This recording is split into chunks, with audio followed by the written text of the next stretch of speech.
All right, welcome back to another edition of The Lawyer and the Professor. We're here to talk some basketball. We're in the middle of December 2001. A lot going on. My favorite team, the Heat, having some trouble. A lot of players out. It's like, half the Bulls roster is in COVID protocols now? Oh, yeah, that was a mess. Kind of ridiculous. I think they canceled 2 of their games or postponed them maybe just because can't find the people to make it work. So right, you can't put I guess do you remember when the NFL, I know you don't follow NFL, but the Broncos quarterback, the entire quarterback squad, whatever you call it, like the group of quarterbacks, there's 3 on every roster, right? Or sometimes there's an emergency. Yeah, the depth chart or whatever. In protocol. So they had to get a wide receiver from the practice squad. He went to Wake Forest and he started the game against the Saints. And he went something like 1 for 9 for 12 yards and 2 interceptions. I didn't know that. And like it had all the makings of like, wow, this could have been the game where he goes like, not like he's going to throw for 300 yards, but he could have gone like 11 for 15 for 150 yards and a TD leading them to a field goal or something. But no, it was not. Times like that, you just why don't you just get a Nebraska quarterback and run the triple option or something? That's why I would have won the Wildcat, right? Just run the Wildcat every down and see what happens. It worked for New England the other day. They threw the ball like 3 times in one game. I was gonna say like that. There is some precedent to that. There's a few. Oh, that was the Mac Jones had 3 passes. I actually regret them throwing those 3. I would have been more interesting if they went 0 passes. It'd be a fun stat, a game with 0 pass attempts. Yes, it would have been. Yeah, it probably wouldn't have affected the outcome at all, right? The outcome would have been the same. It's not like those 3 passes got you. It would have been. Yeah, I don't think those 3 passes had any. No. I didn't watch the game, but I don't think that had any 3. Yeah. So anyway, we're going to talk about some things, and we'll talk about Nikola Jokic later, who is having one of the greatest seasons ever, advanced stats wise. He's at a 34 per right now. I believe he's missed 3 games. He's been healthy his career. So this guy will probably finish the season in the mid 70s for games played. The team will probably make the playoffs. And then 6 seed, 7 seed, maybe. Yeah, it's going to beg the question, right? Can somebody with those kind of numbers not win? And I'm framing that in a negative way on purpose. Can his numbers be that historic and yet he not win the MVP because of the team's record? And you get a team like that's a good one. Yeah, you get a player like Steph who's having a great year, but not anywhere. But he's not that type of year. No, and he doesn't have the advanced stats that Jokic does. But the team's winning. So they have a great 25. We get into this thing, and you and I talk about this all the time. Back when Steve Nash won those 2 MVPs, which you and I both agree he didn't deserve either one of them, but it's because the team had such a great record. And you look at Kobe in 2003, who had a hurt Shaq and nobody, and he led them, I think, to 50 wins. But his numbers weren't quite as good, and Nash's team won in the 60s, so they gave it to Nash. I thought Kobe got robbed that year. This year, we might have something similar where we have somebody with no help, a historic year, and yet ends up getting snubbed at the end. So and still a playoff team. It's not like some Tony Campbell Timberwolves sort of empty points. 15 win team or something. Right. Sharif Abdur-Rahim was famous for Antoine Jameson, but those were just points. Jokic is more. What about the LeBron's first year in Miami? The media hated him because of the decision, and he was a villain. So there's no way he was going to win MVP, but weren't his numbers pretty eye-popping that year? He had fantastic numbers that year. And, I made a list a while back of the people who should have won the MVP. And LeBron was clearly the winner that year. Even though Wade had a great year. The only argument The only argument you could make against LeBron that year is that he had help. And, Derrick Rose, who did win it that year, didn't have a lot of other talent. He had Joakim Noah and Luol Deng. You're not talking about a lot of help. But I think LeBron got robbed that year. Clearly, in my view, LeBron should have won 5 straight MVPs beginning in 2009. But it doesn't always go the way it should. Speaking of things not going the way they should, I know you've got a bone to pick with this list that the NBA just came out with. their all-time 75 greatest players team. I guess they don't frame it that way. They call it the 75th anniversary team. Right, which makes sense. And then they added 25 guys to the original 50 that came back out in 1996. But interestingly enough, they voted that they didn't just take the 50 and add 25. It was actually a revote, and those 50 happened to make it again. So it wasn't a guarantee that it would be the same 50 plus 25. Right. See, and I think that is all the more egregious, and we're going to talk about this, about the names who got left off, because there are people on that original 50 who probably shouldn't have made it in the first place. Correct. And then to have to make it again over more deserving individuals. So who are some of those that you think are the biggest snubs with this group? This is in somewhat of an order. And I want to say just briefly too, what I thought was interesting in the first 50, Shaq was only in his third year and Shaq made it. And in retrospect, that was the right move. But let's say in his fourth year, he has a Ralph Sampson injury. Right. That's a little weird, but history, hindsight 2020. Okay, we have Dennis Johnson. That's a big one, I think. Big snub. Now let's talk real quick about these, right? So Dennis Johnson, for those who don't know, again, we don't know who's going to be our audience here, but Dennis Johnson was most well known for being the starting point guard on those great Celtics teams. Sure. The first Celtics, right? That's right. The first Celtics team, though, that won the title with Bird in 81, he wasn't the point guard, right? That was Tiny Archibald. But on the next two, especially the 86 team, which a lot of people think is one of the greatest teams ever. One of the greatest teams of all time. He's a starting point guard. But people don't know is that Dennis Johnson actually won a title before he went to Boston. So this guy was the finals MVP for Seattle. Dennis Johnson, Sonics, 3 championships, I believe 5 appearances as a starting point guard. Again, not huge numbers on offense, but a very good defender. And if you finals look at MVP. And he's the MVP of the finals, which a very short list of people can say that. So for him, 3-time champion as a starter, 5 appearances, finals MVP, and all the defensive awards, for him to get left off, major snub, especially when you look at the other people on the list. Yeah, one of the names that comes up a lot is Bob Cousy. And now if you're going to put Bob Cousy against, say, like Dame Lillard or, Lillard's a better player because that's an apples to oranges comparison. But I understand the logic for adding a Bob Cousy because in his era, he led the league in assists multiple times, And if you're going to do 75 years, you're not saying we're going to start at the Wilt era. We're going to start, but Dave Bing, you have to include those guys. How are you taking Dave Bing at the point? That's a problem. Over Dennis Johnson. Russell Westbrook over Dennis Johnson. I mean, Russell put up huge numbers, but has never won anything. I don't like Carmelo over DJ. Yeah, and I'm sticking just with point guards here. If you want to spread it out over other, I don't like Damian Lillard. I don't like Damian. I was going to say Damian Lillard and Reggie Miller were the 2 names that really stood out. And now you throw in Westbrook and Carmelo. And I think there's a better case, I think, for Westbrook than Carmelo. But and there's a case for Carmelo. Reggie Miller's a tough. I don't think Reggie Miller belonged on the 50 list either. Did he make the 50, the original one? I'm not sure. Yeah, I'm not. I don't remember if he did or not. I'm looking here at the list. You've got several people, and I'm just sticking kind of with scoring guards because if we want to compare them to Dennis Johnson, Pete Maravich, injured all the time. Obviously, he did fancy things that the fans like, but never won anything in the pros, at least. Hurt all the time, short career. I don't like that. Damian Lillard, he's the guy who scores a bunch of points on mediocre teams, never won anything. You take him over a 3-time champion and a finals MVP. I don't like it. All right, so Dennis Johnson, you're big. Yeah, Reggie Miller was also top player. 50.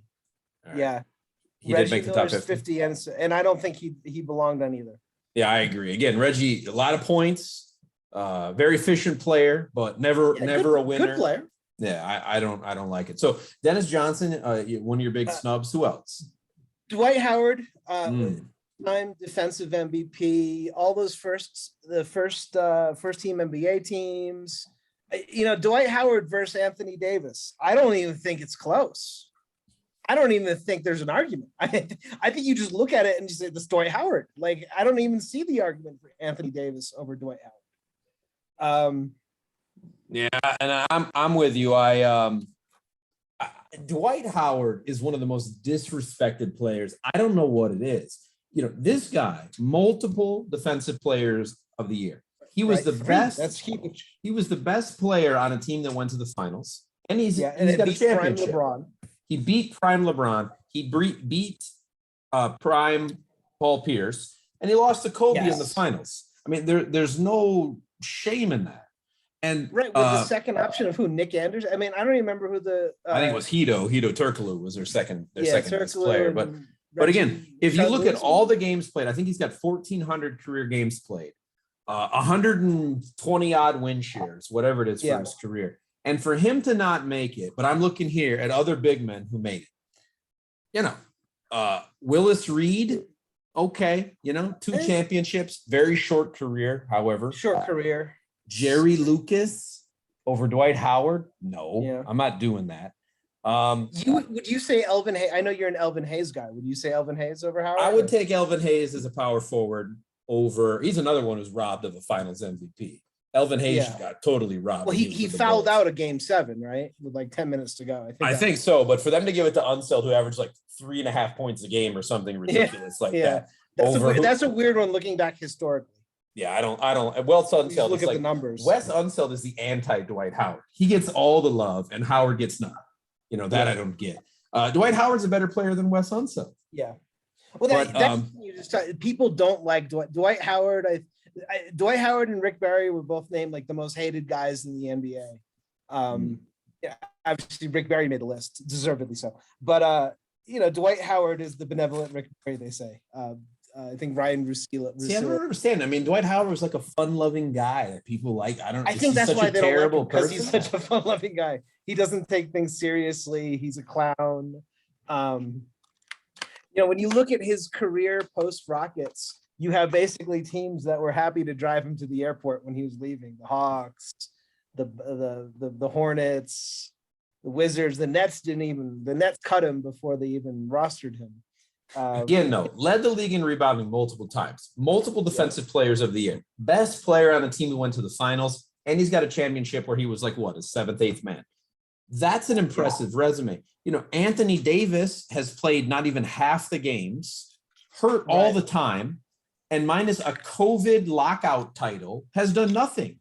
Anthony Davis can't say that he was the best player on the team who went to the finals. Dwight Howard can. So I'm with you on that totally. Oh, I also speaking of that, I also like that's another to me, that's another big mark for Jokic, because Jokic has been what, 2 years of two years less service than Anthony Davis. Am I saying right?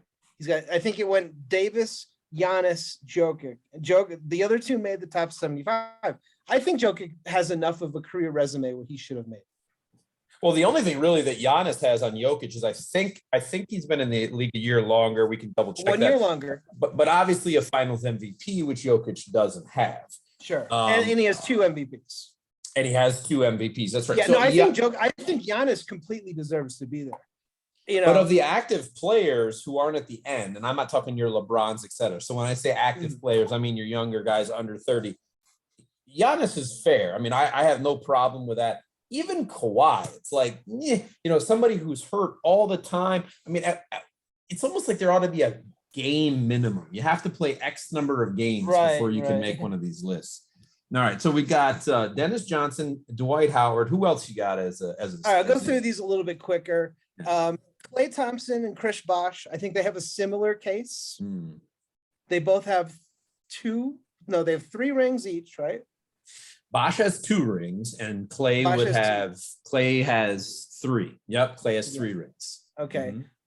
Klay would have 2 as a second option, 1 as a third option. He would have 2 as a third option, and 1 as the second option, right? Their first title. Okay, that's right. Because Durant won 2 rings right.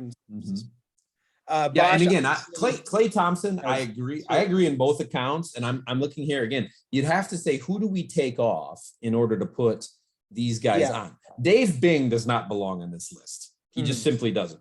I don't think Billy Cunningham belongs in this. This guy was a 3rd or a 4th option on a Sixers team that won the title in the 60s, and not much else. Billy Cunningham, no. Over Klay Thompson, no way. some of these other guys from the 70s just simply weren't that good. They weren't even that good in their era. Dave DeBusschere was not that good. It's because he's a Knick. The media loves Knicks. That's why he's on the list. He had like, didn't he have like a political career or something afterward? No, that was Bill Bradley.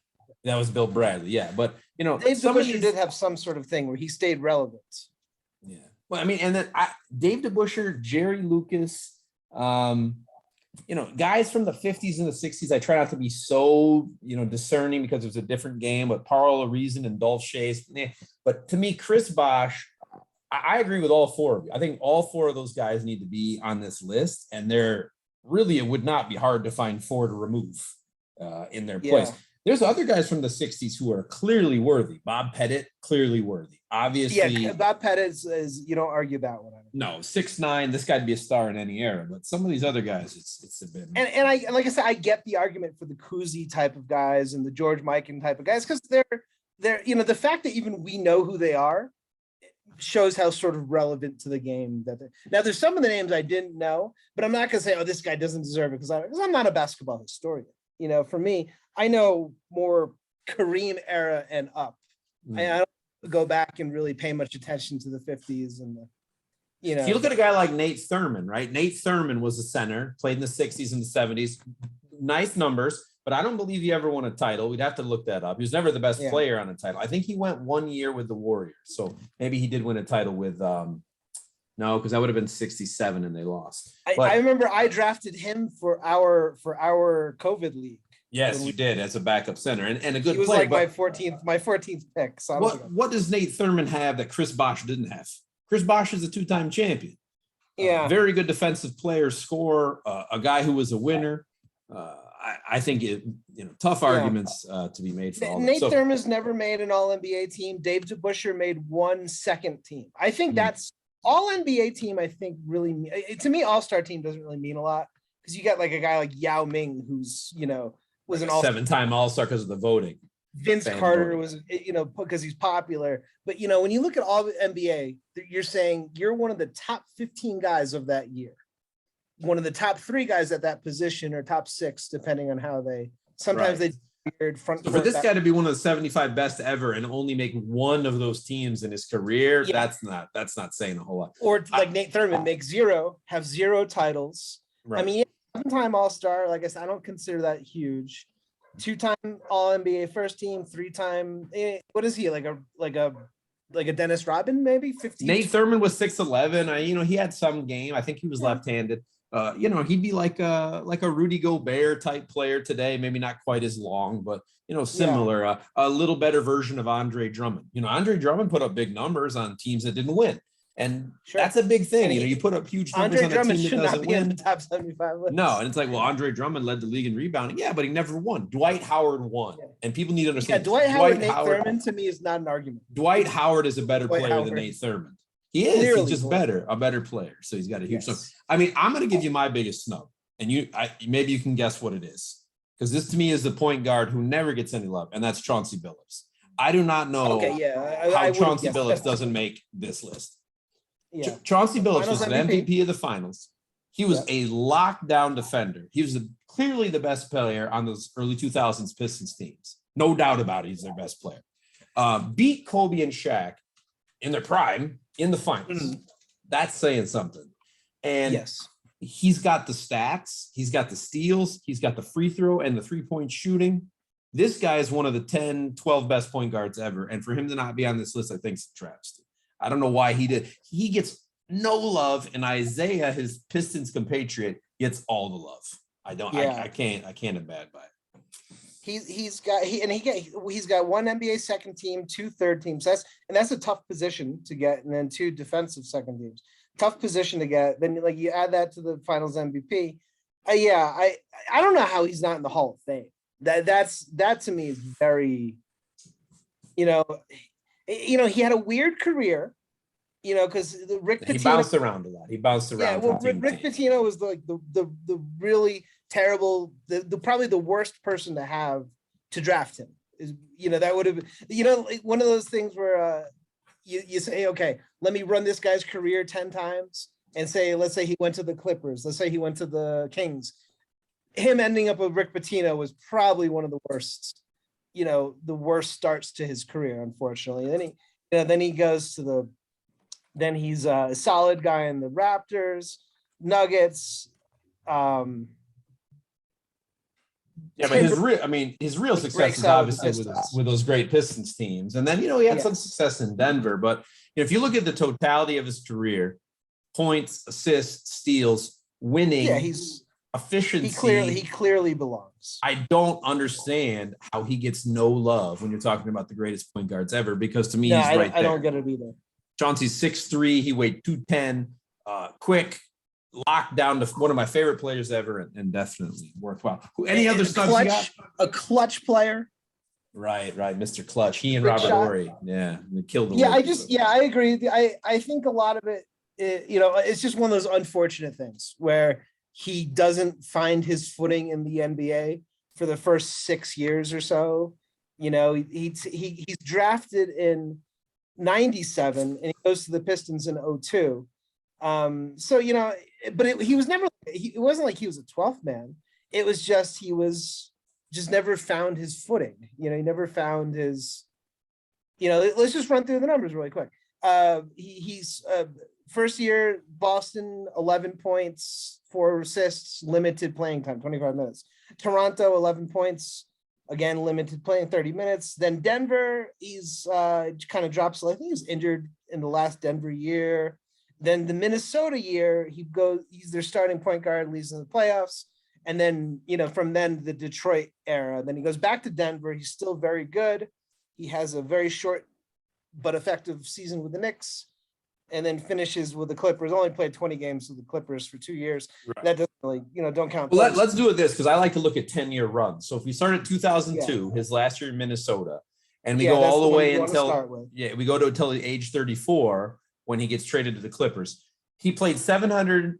Basically, he averaged 76 games a year in a 10-year run. Yeah, he's 17-6 on only. He has 12. One season he played 2 games. That's a bad one. Well, I'm not counting that one, right? I'm starting 02 to 011. So what I have. Yeah, but I'm saying in 08 he only played 2 years or 2 games. No, 08 he played a full season. In 2008 he played 78 games for Detroit. Okay, sorry, I was reading the number. In 2009 he got traded. Okay, he played 2 games for Detroit and then 77 with Denver. Okay, right, exactly. So in that 10-year run, he plays for 3 teams. 4 if you count the Clippers, right? So he's 17-6 on only 12 shots in just 34 minutes a game, plus a steal, low turnovers, only 2.1 turnovers a game. He's 40% from 3 and 90% from the foul line. I mean, this guy is money. He's giving you 17 on only 12 shots, low turnovers. Plus, he's a winner. Those Pistons teams were winning 55, 58, 60 games a year. They went to the finals twice, and they won a title.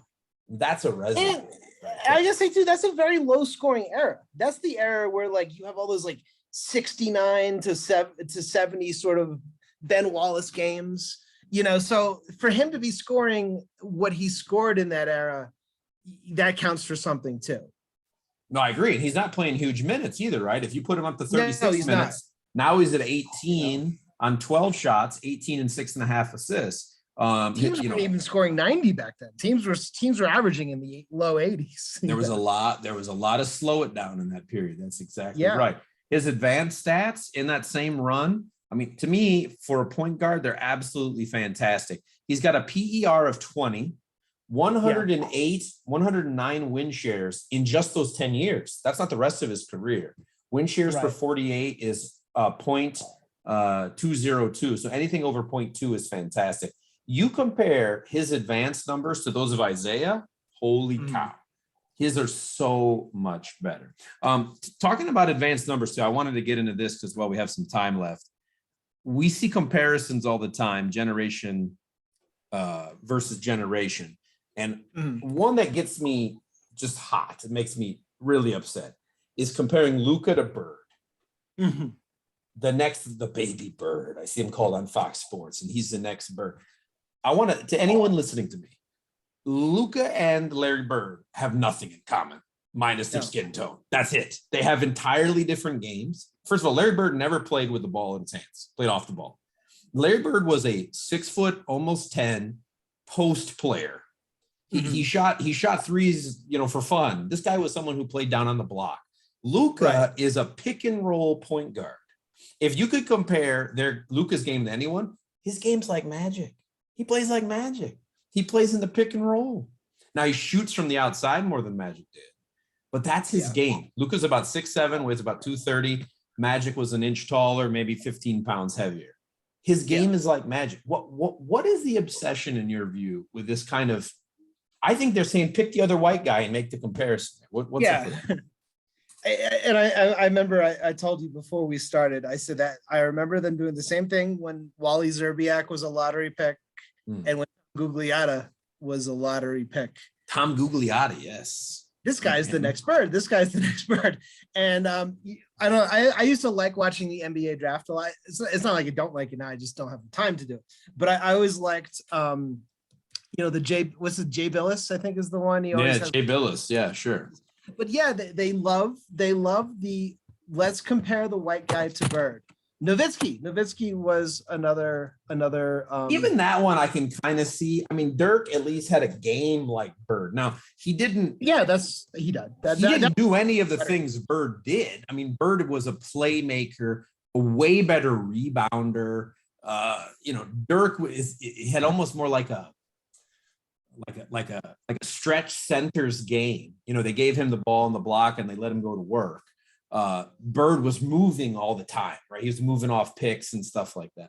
So, but their games at least were somewhat similar. You tell me, what is the similarity between Luka's game and Bird's game? What's the similarity? Yeah, like you said, Bird's, when you look at Bird's shots from the outside, they're few and far between. They're more situational than anything else. Yeah, I don't know. He gets the ball with 2 seconds on the shot clock and takes a three, but he's not a 3-point shooter. No, exactly not. I wish these things would stop. And see, to me, I think there's some kind of I don't know if they're playing to some base level of fandom where it's like they want a white dude to be a thing that they're not or something. I don't get it. But you definitely have the great white hope sort of thing in that, that's they would love to market a Luke is a good example too, because he's like a charismatic guy. I think if you're gonna say like Luka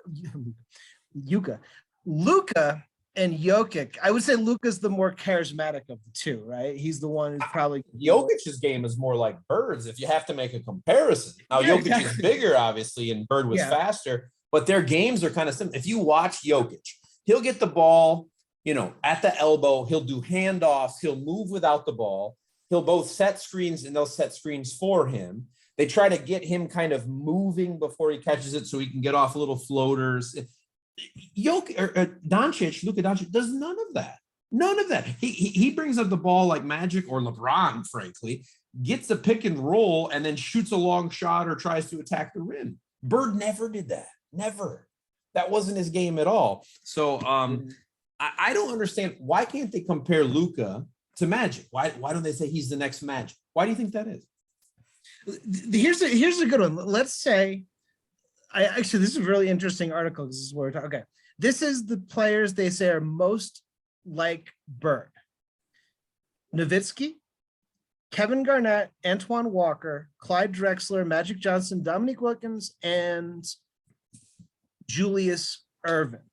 Now, here's the ones that the media has compared him to. Like most of these guys didn't really do much in the NBA, but this is who they were drafts, like the draft night comparison, and they're all white. Danny Ferry, Mike Dunleavy Jr., who's a huge bust, and Christian Laettner, all Duke guys. Those are all white guys who are like 6'9" or 6'10". I mean, that's right.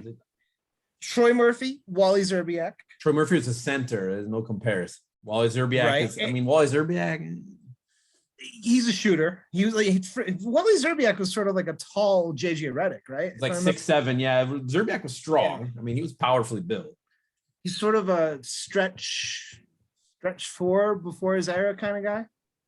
I really don't get it. I maybe Dirk I can see because the games are kind of similar. Dirk a couple inches taller. Dirk, I get Dirk, and that's the statistics would be, and the other one doesn't make any sense. Eric Montross from North Carolina. Eric Montross was a big shot blocking center. I mean, there's no. Yeah, he was a big slow rim protector. I don't know. I hope you and we can live to the day. Like I look at, there's another comparison. I see Steph Curry and I see Jerry West. I say, this guy is Jerry West playing 50 years later. If you look at his games, they're about the same size. Now, West didn't have the 3-point line and West attacked the rim more and he got fouled a lot more. But I think athletically, mentality wise, frankly, even their history of injury, right? Both kind of get hurt a little bit. Sure. Their games are very, very similar. And I don't see that comparison. I see Steph compared, to Ray Allen or something because they shoot threes. I'm like, their games aren't related. So maybe we'll get one day where these comparisons and basketball analysis get a little. Yeah, I like the Ray Allen Steph Curry comparison. You think? Oh, Keith Van Horn. They threw him at the end of the article. Keith Van Horn and Bird. I guess. I mean, and the article is about Adam Morrison, who was obviously a bust. And I guess I said Dunleavy was a huge bust, and he was drafted 3, and he played 15 years. Yeah, he had a decent career as a backup, but not worth. Yeah, I didn't mean he was a bust. Like I knew him. I didn't know him, but when I was working at Duke, his team had their team dinners where I was bartending. Right.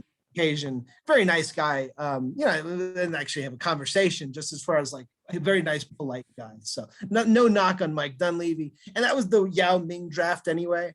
So anyway, even if you don't take Dunleavy at 3, Amari, talent there, Butler, Carlos Boozer. Other than that was a really bad draft. So. Nice. All right. Well, that'll have to be it here for the lawyer and the professor. But good talk, and we'll see where these things go. I'll see how the rest of the season plays out. Any predictions on Oladipo coming back soon? I hope. Is that going to be big? They need him. I mean, the Heat need him clearly. This is why you have him for depth. They're so banged up. No Bam. Jimmy in and out. Jimmy. We're going to dedicate a whole show here, I think, to Jimmy Butler. And that would be fun. Jimmy Butler at age 32. You're getting to the point with him now where you're saying what could have been. It's no more. There's no more time for potential or what will be. We're getting to what could have been, because if you go right now, if you're watching this, go to the advanced stats and look at Jimmy Butler's advanced stats. You say this guy puts up numbers like he's in the GOAT conversation. Problem, this man's never out there. He's always hurt. Guy's giving you 50 games a year tops. So anyway, we'll leave it there. Until next time. All right. All right. Good talking to you. Take it easy.